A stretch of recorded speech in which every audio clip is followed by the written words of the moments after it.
Hello and welcome to Midlands Sporting Scrapbook. Each week we meet up with an iconic sports star from the West Midlands, find out about their life and career and about something that drove them to make the success of themselves that they did and what it is that makes them tick. Today I'm joined by a man who was a world boxing champion, an Olympic and Commonwealth medalist, remains a fanatical football fan, and get this, he's been a body double for Brad Pitt. Who else could it be but Richie Woodhall? Richie, welcome to the programme. I'm going to start with that about being Brad Pitt's body double. Tell me more. Yeah, I mean, I remember getting a call from Frank Warren's office, who was my manager at the time. It was back in the late 90s, and they needed someone around 12 stone who was around 6 foot, and I think Frank Warren must have said, well, I've got just the guy. So he rang me up and said, do you want to be in a film? And I said, yeah. He said, you're going to be Brad Pitt's body double. I couldn't believe it. So it was down at Pinewood Studios. It was only for one scene, but it's right at the end of the film. And yeah, it was pretty good, actually. It certainly got me into wanting to go into a little bit of acting and whatever. So yeah, I enjoyed it. Did you actually get to meet Brad Pitt? No, no.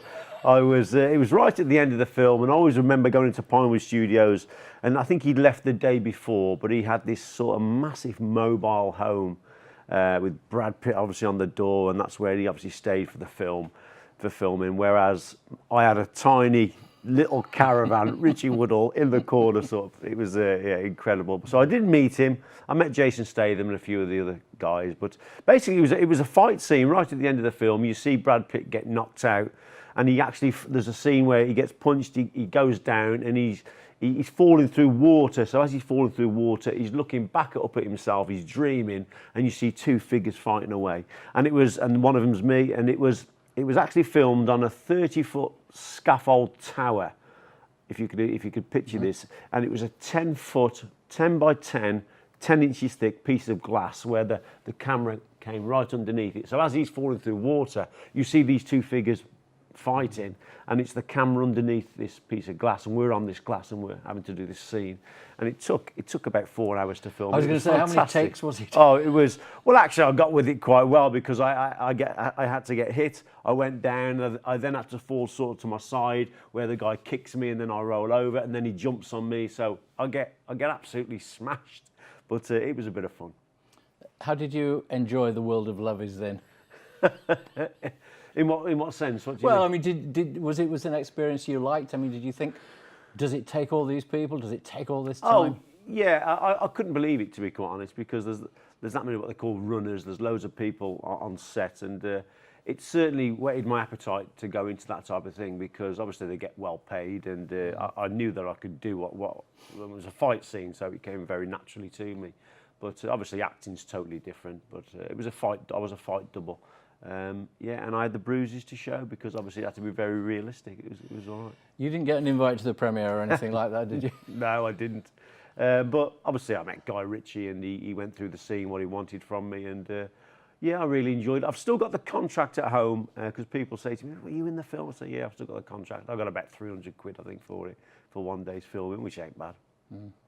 When you went to see the film, what was it like sitting there and looking up at this huge screen, and there you were? Well, I'm on screen for about 2 seconds twice, and it took 4 hours to film, so it was just incredible the amount of money that it costs, obviously, for these films or whatever. But yeah, I'm on screen literally 2 seconds twice. But yeah, I was definitely in it, and I've got the contract to prove it. What did your wife and family say? Is that it? Is that it? Yeah. Couldn't believe it. My wife was so disappointed. She says, "What? You was all that time down there, and you know, we just seen you for 2 seconds." But yeah, she didn't believe it that I was even in it, because literally you can't really recognise me.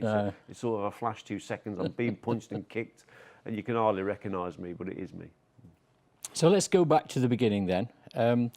All the readings I've done about you all say you were born in Birmingham, but that's not actually right, is it? No, I wasn't born in Birmingham. I don't know where that's come from. I think it's because my family's so associated with the area. My old man was a brickie. He's always been a bricklayer, and my brothers were born in Birmingham, and I probably should have been born in Brum, really, but I think my dad moved out with my mum to Polesworth, I think that's Warwickshire, because he got work out there as a brickie, and I was born there, so I was actually born in Polesworth.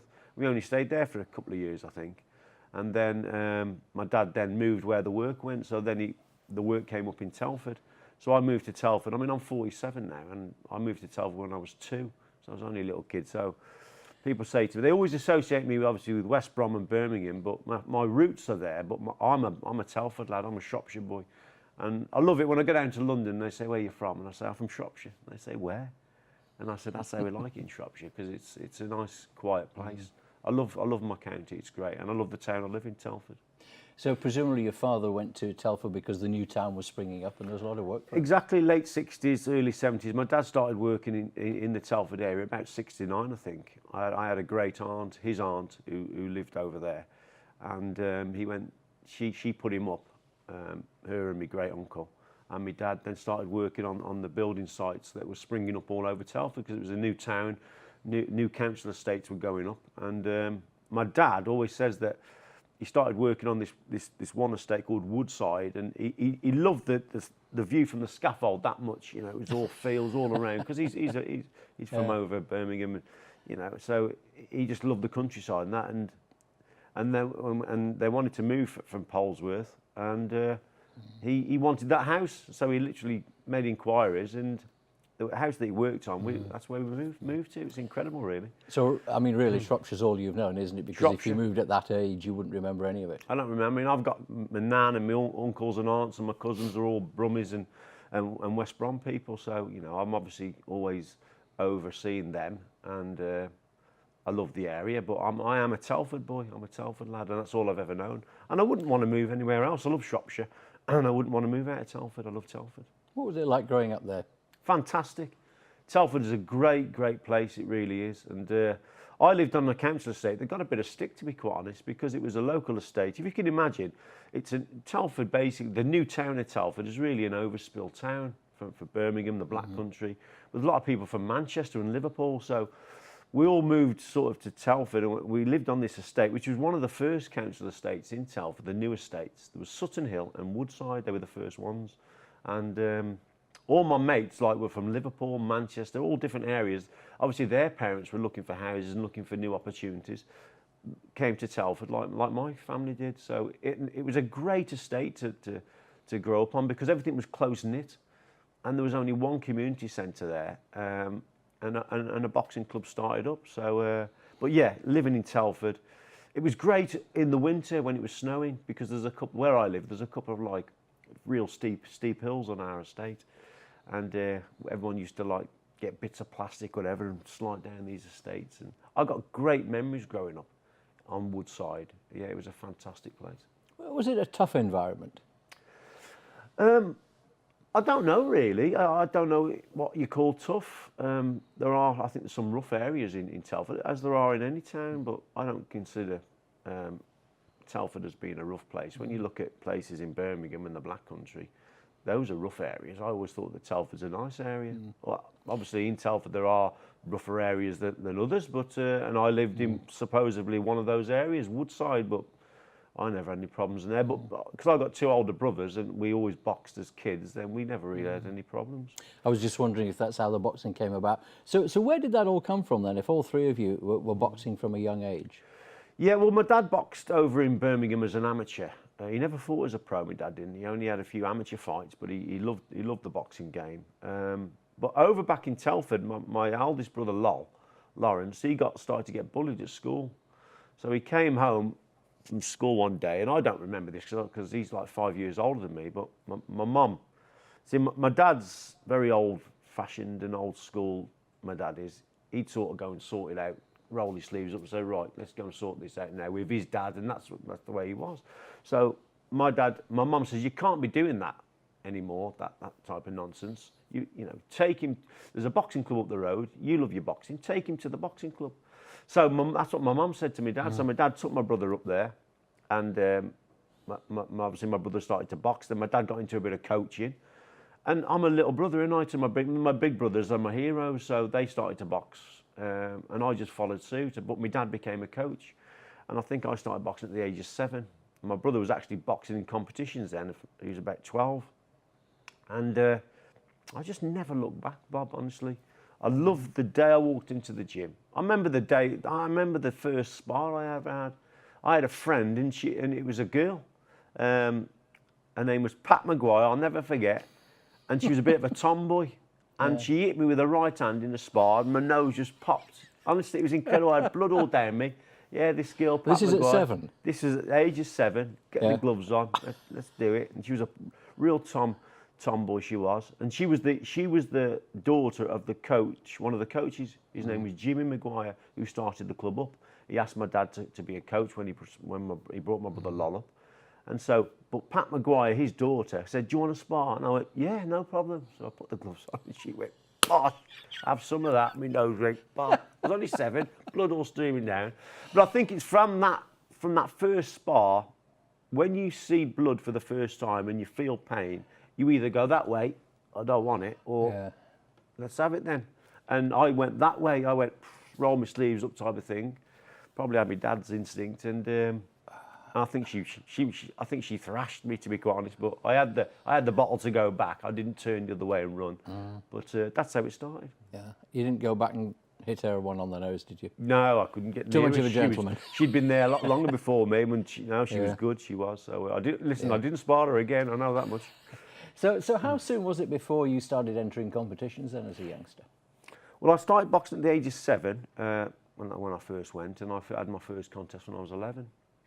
So, and from the age of 7, I've literally been in a boxing gym from the age of 7 to the age of 33, when I retired from boxing as a pro. Then, from the age of 7, I've been in a boxing gym every week, probably 3-4 times a week. And as an amateur then, I was there Monday, Wednesday, Fridays. So yeah, I've always boxed, and I've never looked back, and I just enjoy to train all my mates. There's this one community centre on Woodside where it started, this boxing club, and anyone went to this because there's nothing else to do on Woodside, you know. But back then, lots of kids, you're always playing out, you're playing cricket, playing football.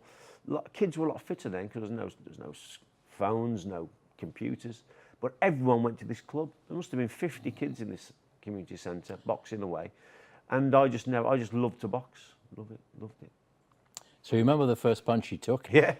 Obviously. Do you remember the first competition you were in? Yeah, first competition. I went to, I think it was a working men's club somewhere in the Black Country, and we had a very good boxing team then. My dad and Jimmy Maguire put together a great team, and we had about 10 boxers that went to this boxing show in the Black Country, and for some reason, some fights fell through. Obviously, the kids weigh in and they're overweight, or this, that, and the other, or they failed the doctor's medical, and so there's hardly any contests, and you got a packed audience waiting for all these lads to box, and they didn't have hardly any contests.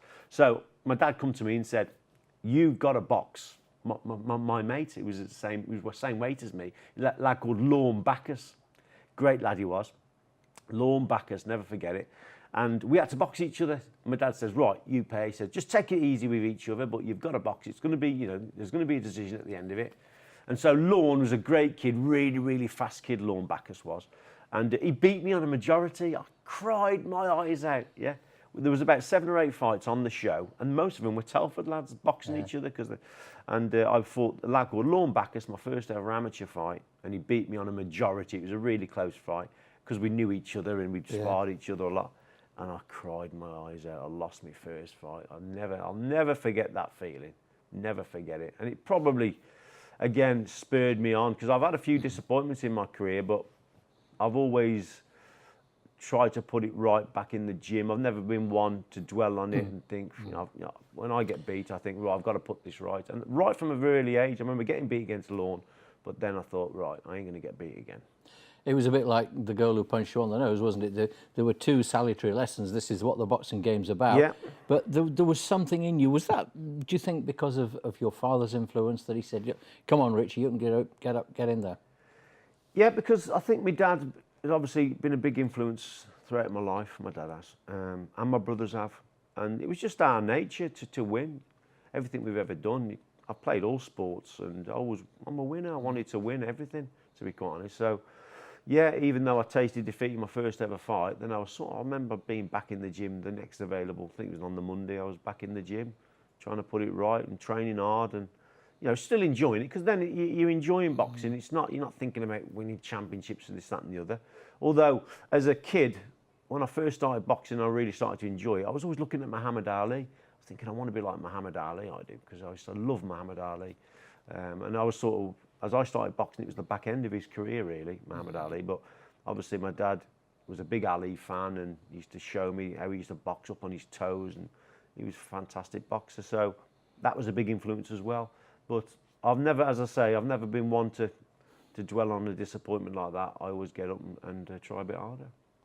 Well, in choosing Ali as a role model, there was no bigger one to have picked, was there? I mean, he was just, you didn't even have to like boxing, did you, to appreciate what Ali did? Well, that's it. I mean, he's a great sporting icon, because you hear many people who say that he's their hero, and sometimes, well, a lot of the time, it's not even a boxer. It could be a footballer, it could be a rugby player, but Muhammad Ali had such an effect on people. It was fantastic. That's terrific. For the moment, Richie Woodhall, thank you very much. We'll take a break and we'll come back and talk some more, including your newfound love of history. We started off talking about you being Brad Pitt's body double. We're going to talk history of football and your fight career. That's all to come in part 2. Thank you. For the moment, thank you.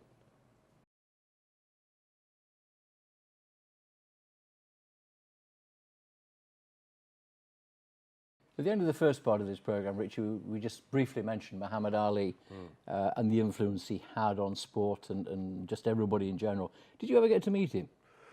Yeah, I did actually. It's a great story in a way, because I've always had an invite to the Sports Personality of the Year by the BBC since 1988, when I went to the Olympics in '88, Seoul.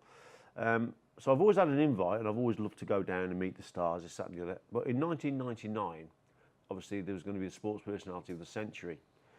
And I had no idea. I thought, it's either going to be Pele or it's going to be Muhammad Ali. It's got to be the one of them. So what I did, I took, in a little Tesco's bag, a glove with my marker pen, just in case it was Ali. And I also took my West Brom top.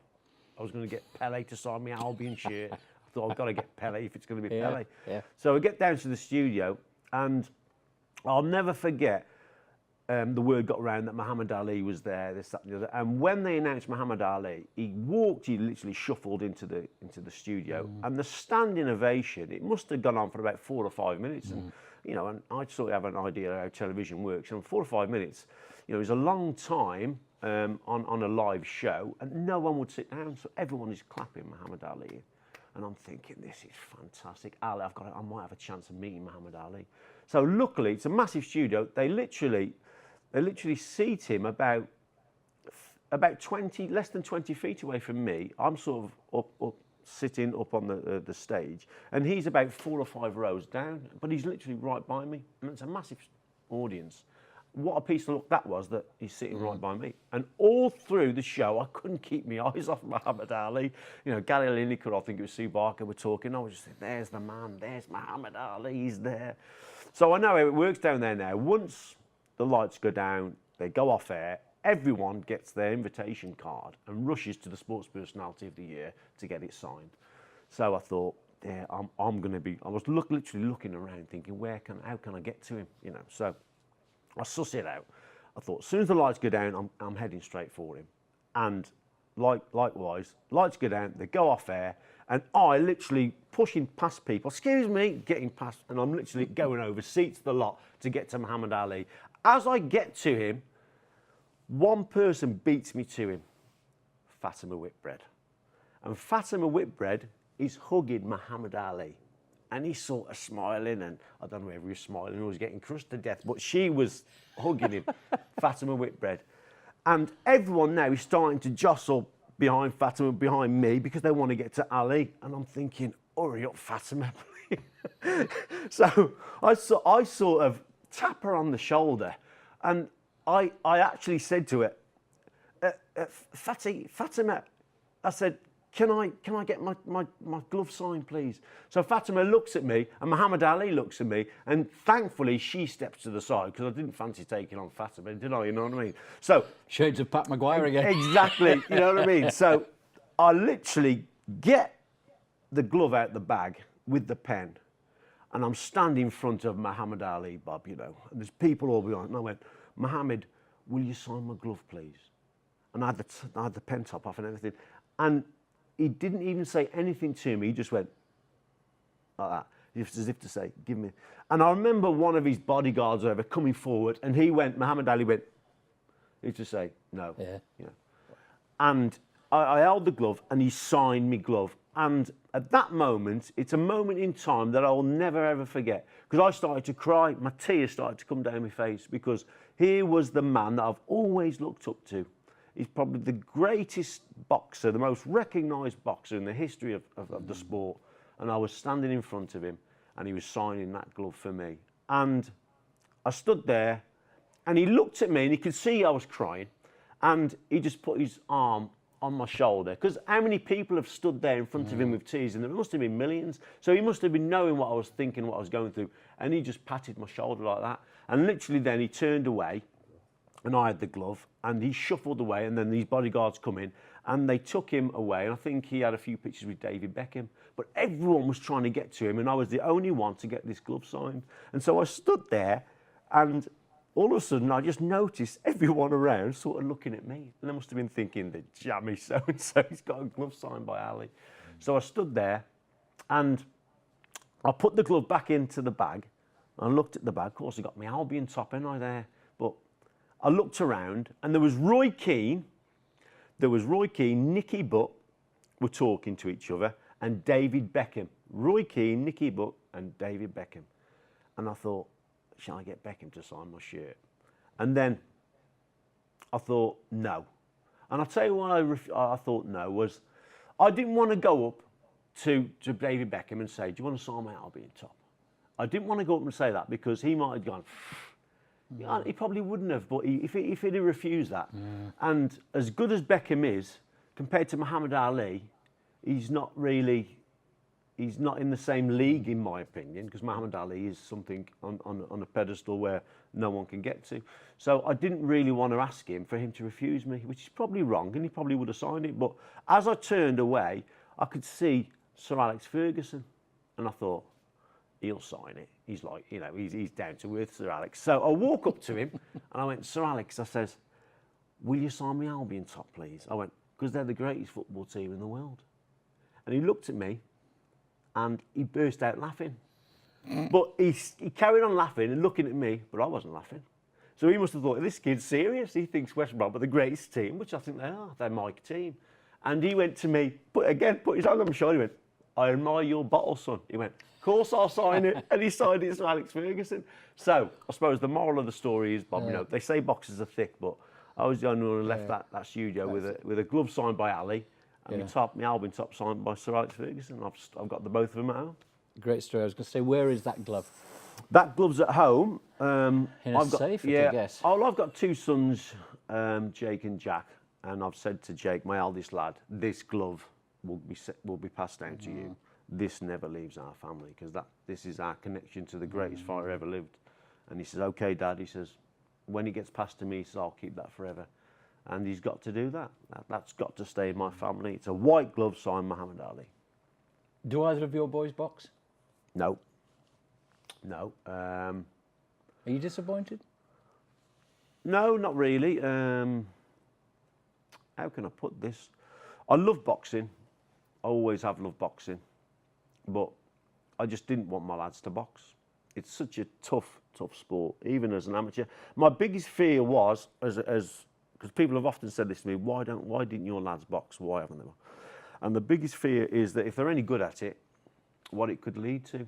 It could lead to professional boxing, which is a really hard sport. And I just didn't want my lads to box. I wouldn't mind the boxing. Good career, didn't yeah, it did. But times are different, and times are different now. And I'm a bit soft, I suppose, with my lads in that sense. And I just didn't want them to box. And that's the way I am. I couldn't see my lads boxing. It would really hurt me in a way. And I didn't want them, literally, because if they're any good at it, what it could lead to, I wouldn't want them to box. Because I think boxing, amateur boxing, is a real sport, whereas professional boxing it's a sport, but it's part of the sport and entertainment industry. It's a different type of sport. It's a business. It's a hard, tough business, and I wouldn't want them to be a part of it, to be quite honest. Were you happier as an amateur then? Yeah, I suppose I was happier, because I was representing England. I was going all around the world. I was going to the Olympic Games. And I loved to box for my country, very patriotic, and I was proud to box for England, captained England 6 times, boxed for England 43 times in all, and winning 34 of them. So I was only beaten 9 times in England and Vest against some of the best boxers in the world, Cubans, Russians, Americans. So yeah, I really held my own. I really did well. But as an amateur, yeah, I really enjoyed travelling around the world, experiencing different cultures, and I didn't really want it to end. There was a part of me that didn't really want to turn professional, but I was a landscape gardener at the time. I had a good job with a good company, but you know, I always wanted to own my own home, and it became more financial in a way when I turned pro, although I always had the dream of being like Ali, being a world champion right from a very young age. My dream was to become a world champion from a young boy, and that would have meant obviously turning professional. So I tried to fulfill as much as I could as an amateur and fulfill my potential as an amateur, should I say. I think I did that, although if I could go back, I would probably have gone on for another Olympic cycle and gone to Barcelona, because I was so mature as an amateur boxer then, and I'd boxed more or less everyone. I think I'd have been on that medal rostrum, I think, in Barcelona because of the experience I had. Because you won a bronze at the Seoul Olympics in '88. You won gold in the Commonwealth Games in '90. It always happens, doesn't it? Everybody then who's successful at that level, or almost everybody, then turns pro. I mean, well, they do. Did you feel pressured to make that decision? No, not really. I made the decision along with, I was living with who's now my wife, my girlfriend at the time, and we wanted to, as I say, we wanted to own our own home, and it obviously in professional boxing, if you're any good, you can earn good money, and so that was an incentive. But I always wanted to be a world champ, so I knew I had to turn pro at some stage. But it's different to what it's different then to what it is now. In that amateur boxing, it wasn't really funded very well. So most of our lads, our Olympic team in '88, 8 of us, we all had jobs. And I always remember, I always quote this, Henry Akinwande was our Olympic heavyweight. He lost his unemployment benefit, his dole money, because he was unavailable for work. And he's at the Olympic Games representing Great Britain. It's an absolute joke. And then they wonder why they turn pro. So I got a lot of offers after '88 Seoul to turn pro, but I decided to stay amateur because my old man said to me, "You're not ready to turn pro yet." I was 20 years of age. He says, "You still got to mature." He says, "Stay another couple of years." He said, "Go to the Commonwealth Games," which I did and won gold. But if I could do it again, they're funded now. The amateurs now are funded. It's full time. They get full time training and they get money for it, and rightly so, because that's why we're producing so many gold medalists now in the boxing back in London. Now, if I had that situation, whereas if I was funded full time, I would have probably stayed amateur for another Olympics, because as I say, I'd beaten more or less everyone in the division at that time. I'd fought the best. I'd beat the world #1 Cuban in '89 at the World Championships. I was really one of the best amateur boxers in the world, and I think if I'd have gone to Barcelona, I could have won gold. We'll talk some more after the break. Yeah.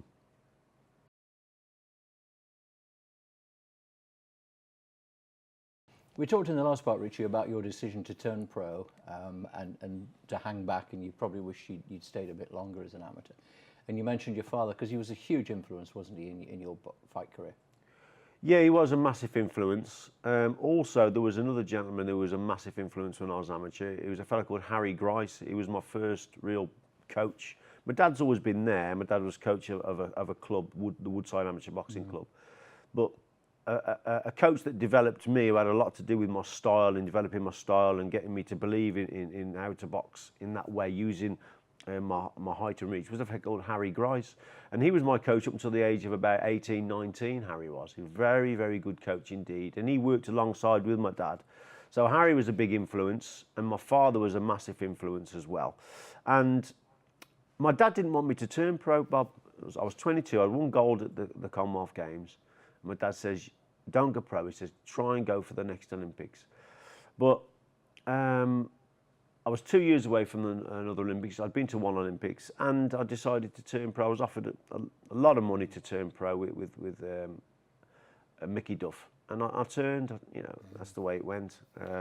I do, in a way, I regret it, because I know I would have been good enough to win Olympic gold. I know I would have been, because, as I say, I boxed more or less everyone in the light middleweight division back then in world amateur boxing, and I'd beaten most of them. So I was improving all the time. And I learned so much boxing for England because you get the best sparring, you get the best coaching. A big coach in my career then was a fella called, also developed me, was a fella called Reg Steele from Worley, who developed Pat Cowdell. He had a lot to do with me boxing for England.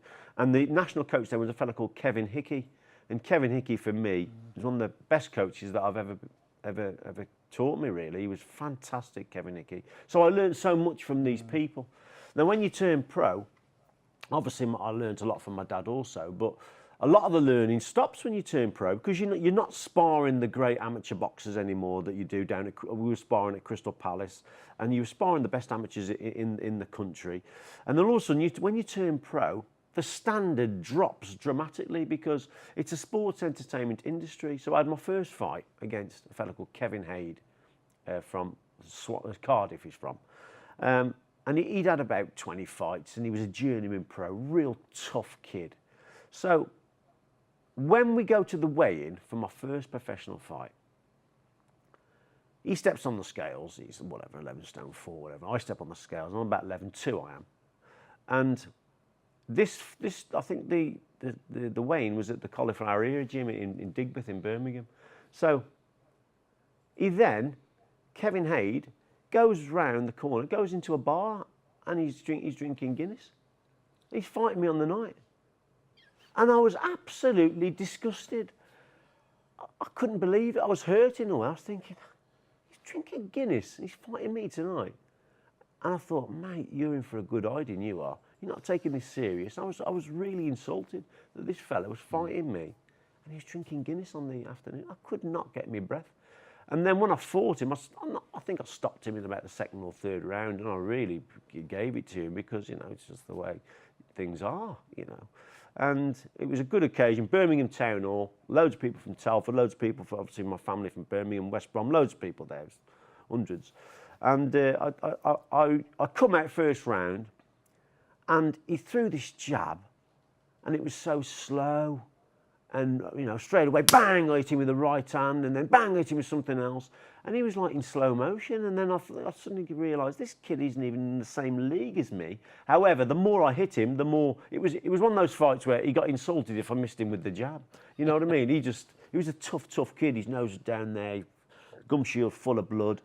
And then I thought, this guy isn't in my league. What's he doing boxing me? I slaughtered him, stopped him in the second or third round. And that's how it was, literally, from my first so-and-so fights. And obviously Mickey Duff was a big influence. And it's a sport. None of the fights are fixed. Of course they're not. There's no fixing in boxing. But the odds are stacked so heavily for me to win because the opponents are normally journeyman opponents, not in my league in terms of skills, but they're hard as nails because I was a young kid. They're grown men. And if you hit... It's all right as an amateur, you can hit amateurs and they go over and you stop them. When you hit grown blokes who are seasoned, tough fellas, you hit them with your hardest shots, and they smile at you. Say, is that all you got, mate? You'll need a bit more than that. And that's how it was. And they were literally punch bags. I was streets ahead of them, but they were just really hard men. And in the end, most of my opponents weren't knocked out, but they were stopped on their feet. They couldn't take any more punishment. They couldn't defend themselves. But they're so tough, half of them I couldn't put them down because they're tough nutters. But the referees were jumping in to literally save them. But that's how the game is. And I think I won my first 8 contests. Then Mickey Duff came to me and he went, I'm putting you forward for the Commonwealth middleweight title. If you remember, Michael Watson had the tragic contest against Chris Eubank. Well, Michael Watson at the time was the Commonwealth middleweight champion. And obviously what happened with Eubank, that title became vacant. And Mickey Duff said to me, you've won 8 out of 8. He says, I'm putting you forward to the Commonwealth title. He says, you're a young up-and-coming kid. They'd like you. He says, I'm putting you forward. It's a vacant title. And they'll put, obviously, someone from other Commonwealth countries will put someone forward and they'll agree a fight. So the Australians put their man through, who's the Australian champion, small guy, tough kid, Vito Gordiosi, who knocked loads of guys out. They agreed, and so I boxed for the Commonwealth title in my 9th fight. And in my 8 fights previous to that, it was pretty easy, apart from one kid. One kid who gave me a hard time was Colin Pitters from Birmingham. He took me 8 rounds for the first time. Good kid, Colin Pitters. A lot of respect for him. So I got the Commonwealth title shot in my 9th fight. What happens? Mickey Duff said to me, "Now listen, this is it now, sink or swim. It's your first title shot. It's up to you now, Richie." Sent me a video of the guy I was going to box, Vito Gordiosi from Australia. Small, only about 5'8", 5'9", broad, definite what we call it, an in-fighter, puncher. I went, "Mickey, no problem at all." He says, "You all right with that?" I went, "Yeah, no problem." I says, "I'll just keep it long. I'll box this guy's ears off." And that's how we worked. I worked every fight to go the distance of 12 rounds. I loved going 12 rounds. I was a real good 12-round boxer in that. I never tired, and I liked to go 12, no problem at all, because I was always a very, very hard trainer. And my dad said to me, against this guy, this is my dad, he says, he comes in like this fella does. He tries to close the gap to get to you. He says, he'll work your body, he'll then throw the uppercut through the middle. He says, you've got to keep it long, Richie. But my dad went to, he's got one weakness, my old man said to me. He says, he's like this all the time. He says, what you've got to do now, don't throw the punt your right hand straight. He says, you've got to wing it round the side. He said, because he's like this, he says, his temples, he says, and the side of his chin here is open, my dad said. He says, he comes in like that. He says, you've got to whip the right hand round. Ding, ding, the bell goes. Telford ice rink, packed it was, all my mates, loads of people there. Ding, ding, round one, comes out. Come out with the jab, hold the centre of the ring, moving, having a look. And I always remember my old man, because we worked on it so many times, jab, right hand, right hand. So I'm using the jab. Minute and a half into the fight, he just comes in, a jab, and I just whip this shot round, bang, round the side, hits him straight on the temple. I look, goes down like a sack of spuds, bosh, like that. So the ref, I'm looking, I was a bit surprised because I was inexperienced in that sense, really, of hitting guys and then going over like that. The referee goes, points to the neutral corner. I run to the neutral corner. I look up and I'm thinking, well, get up then. And he's not getting up. So he then gets on one knee and then he goes off to the side like this. He's all over the place. He just gets to his feet and the referee's going 8, 9, and then he falls over again. 10, it's out. A minute and a half or whatever into the fight, I just catch him with the perfect punch. And obviously you look back at the fight and you look at the footage of it, and it just catches him on the side of the temple. My old man was 100% right, he says. Like that, so you've got to whip this round the side. And it just catches him there. And I've been caught there, and I tell you, it's the worst place of the target area of your face to get caught is the side of your temple there, because you lose your senses and you cannot get your senses back. And I spoke to Vito Gordiosi afterwards, and he went, mate, he said, he said, the plan was to get to you, he said, and work your body, because I was so tall. He said, but he said, I just couldn't get out, mate. He said, I couldn't get my senses. And I think I broke the record. I was Commonwealth champion in my 9th fight. I think it's been beaten in about 7 fights now. But at that time, for the middleweight title, it was a record. Amazing. You said that your manager was Mickey Duff then. You've also dealt with Frank Warren over the years. How did you find these people? I mean, they are names that you hear and people kind of take half a step back. How did you find them? Yeah, obviously, Mickey Duff was a fantastic guy, a boxing man through and through. And for any young professional who obviously, so young amateur turning professional, he was a good guy to go with, because he would plot your route. He'd assess what he'd got in terms of me. I was a young kid, I had good movement, great jab. I was a very fit kid. I was always in the gym, so he knew, he could rely on me there. He could, not see me for 6 weeks, and he knew I'd done my training. So he was great like that, and he was very methodical in the way he planned out your career. Very good indeed. You didn't earn the great amount of money with Mickey Duff, I have to say, because at that time he had a partner in Jarvis Astaire, and the money's got to be split and this, that and the other. But having said that, he was all for his boxers, all for his lads, and he was a great guy. Frank Warren I found totally different in that respect. With Frank Warren, you came off a conveyor belt with Frank Warren. But with Warren, I would say this about him. If you're good enough, you'll get the opportunity with Warren. I got my world title shot with Warren. And with Frank, again, it's a sink or swim situation.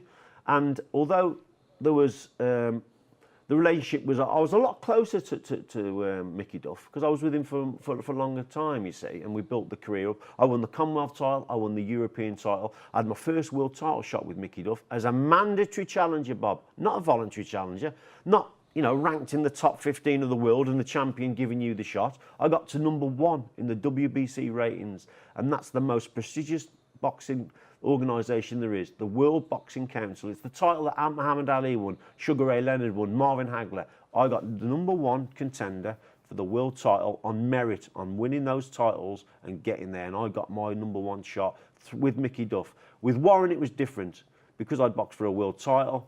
Great guy Warren, in that if you're good enough, son, you're in. But once you're beaten and that, then obviously when you're finished, you're finished. Next, please, and that's the way he works. So with Warren, I got the opportunity to fight for a world title shot very, very early in terms of signing with him, and he was great with me. Warren was. When you go to the point where you were right at the top of your tree, the only certainty is that one day it's not going to be you anymore. Yeah. And you lost out to Joe Calzaghe. You were quite friendly with Joe, weren't you? Yeah, very friendly. It's a very difficult sort of situation to explain, I suppose, because people often say, this is where people, if you're not boxed, you don't get it in boxing. People say to me, he's a real good mate of yours. It must have been hard. Yeah, he was a good mate of mine, but it wasn't hard to box Joe Calzaghe. In that, if I could have found the punch, I'd have tried to knock him out, and I did try and knock him out, but I wasn't good enough. That's just the way it is. But I wouldn't have thought nothing of hitting Joe Calzaghe and him going down and being counted out. I wouldn't have, I'd have bought him a drink after, and he'd have, like he bought me one after he beat me. That's what boxers, it's a business. Although he's a good friend of mine, he was a good friend of mine before the fight. Funny story, I got obviously matched up with, I'd lost my world title, you see. I'd won against Malinga, I'd lost it eventually against Marcus Bayer. I was with Frank Warren, and I'm come to the end of my career, and Frank says, Richie, do you want to fight Calzaghe for the title? I went, yes. He said, I thought you'd say that. He says, he wants to fight you. He says, he's 7th or 8th defence. You want to fight him? I said, yeah. Now, we were mates, me and Joe. No problem at all. We had the first press conference, which was up in Sheffield, of all places. He lives in Cardiff. I live Telford. They have the press conference in Sheffield. So we literally have to travel on sort of the same routes to going up to Sheffield. So we had the press conference. It's quite a funny story because I always thought I had a chance against Calzaghe. And my dad did. My dad said, you got a chance against Calzaghe. He said, but you've got to be in and out against him. He said, don't go to him all the time. He said, because he loves people coming to him. He said, you've got to be light on your feet, in and out. I said, right, Dad, no problem at all. We go to the first press conference. I was praying for Calzaghe to disrespect me because I knew if he disrespected me in that press conference, you can always gauge your opposition, you see, in a press conference, believe it or not. So I thought, if he's going to slag me off, run me down, I thought, I've got a chance because he'll underestimate me. That's the only chance I had against Calzaghe. He was a great fighter. I thought if he underestimates me, then with my training, I can train really hard for this 12-round fight. I thought I've got a chance of winning. We get to the press conference. I come up, I speak first. It's going to be a hard fight, but I know I can win, Joe, you're in for a hard time, this, that, and the other, blah, blah, blah, blah, blah, bosh. Joe Calzaghe gets up on the dais and he goes, I'm in for my hardest fight tonight, for this fight. He went, Richie Woodhall, he says, I know how hard he trains. I'm thinking, oh my God. So he says, Not what you wanted, was it? Not what I wanted. He says, I know how hard he trains. He says, he's going to be that fit. He says, I've got to train really hard for Richie Woodhall. He's a good kid. He's got good movement, great jab. He says, really, really fit. He says, I've got to get over that. And I'm thinking, and then I'm literally sinking in my seat. He went totally opposite to what I wanted. And I knew then it was a really, really hard fight. And I said to my dad, we're in for a hard fight. He went, of course we're in for a hard fight. We've got to prepare. So listen, straight after this press conference, we're back down the M1. We stop off at the Woodhall Services, never forget it, at Sheffield, Woodhall Services, but it's without the HC, so it's not a proper Woodhall Services. So anyway, we're going to the Woodhall Services. Now my dad was a big mate with his dad, and I'm a big mate with Joe. We sit down and have a cup of tea. Who walks to the door? Because obviously they're going back to Cardiff. Joe and Enzo. My dad, because my dad's a character, he's not bothered about nothing, my dad. He gets up and goes, Enzo! Come over, join us. So they end up sitting at the same table. I'm boxing him in a couple of weeks' time. As they're walking out, I said, Dad, what are you doing? And he says, forget that nonsense. So He buys him a cup of tea, and me and Joe are sitting there, literally head down like this, like a couple of schoolboys that have been told off. They're having a laugh and a joke, talking to each other. And I always remember Joe saying to me, "How's your kids?" Because someone had to say something. He went, "How's your kids?" And I went, "They're great." I went, "How are your kids?" He says, "Yeah, they're okay, they're good," and this, that, and the other. And then we talked. We spoke very briefly. So what a situation that was. But I suppose that just shows you how professional we were, because when the fight came about, I was in the fight with Calzaghe. Most of the fight I was in it, he was probably just a little bit too strong for me, a little bit too quick. I'd been out the ring probably 7 months before that because I was in a contract dispute. You know, I'm not going to hide that, with Warren, and things didn't work out. And so the fight got delayed. And I should have fought before that. I needed a warm-up fight before I fought Calzaghe. And I was in the fight, but my energy, of all the things that went, my fitness went on me, and that never normally goes on me. But that's probably testament to how good he was. And in the 10th round, he moves in, hits me with a good shot. I couldn't recover. I'm on my feet. The referee jumps in, and that's the way it went. We haven't got long left, but in the time we have, you've got a new love of history, haven't you? Yeah, I have actually. You know, I'm doing certain things now in my life. I'm coaching the Olympic squad now, so it's sort of gone full circle because I'm now an Olympic coach. But I've done a lot of the history stuff on Inside Out, and it's a BBC programme, isn't it? BBC Inside Out programme, and I also did a programme on Ironbridge, a full documentary, half an hour on the history of Ironbridge and some of the soldiers that fought in the First World War that lived in Ironbridge. And I think as you get older, your interests change and you develop as a person. And I just love local history. And as I say, because I've been brought up in Telford all my life, the area of Telford, when you look at Coalbertdale and Ironbridge and the Abraham Darbys and all the local history of Telford and Shropshire, it's unbelievable. And it's something that is really interesting me. I love history now, Bob, and I never really liked it at school, but as I say, I've changed. It's often the way, isn't it? Yeah. I've changed, and I did a great programme on an old boxer called Buller Evans from Wellington in Shropshire. And I've always had this poster, I had this poster, and this Buller Evans was always he was top of the bill, and I had to find out about him, and we did some digging and found out about his son. It was great. I love the history. Well, you just over a minute left. Yeah. I've left it till the last. Your obsession, your fanaticism, and your love of West Bromwich Albion.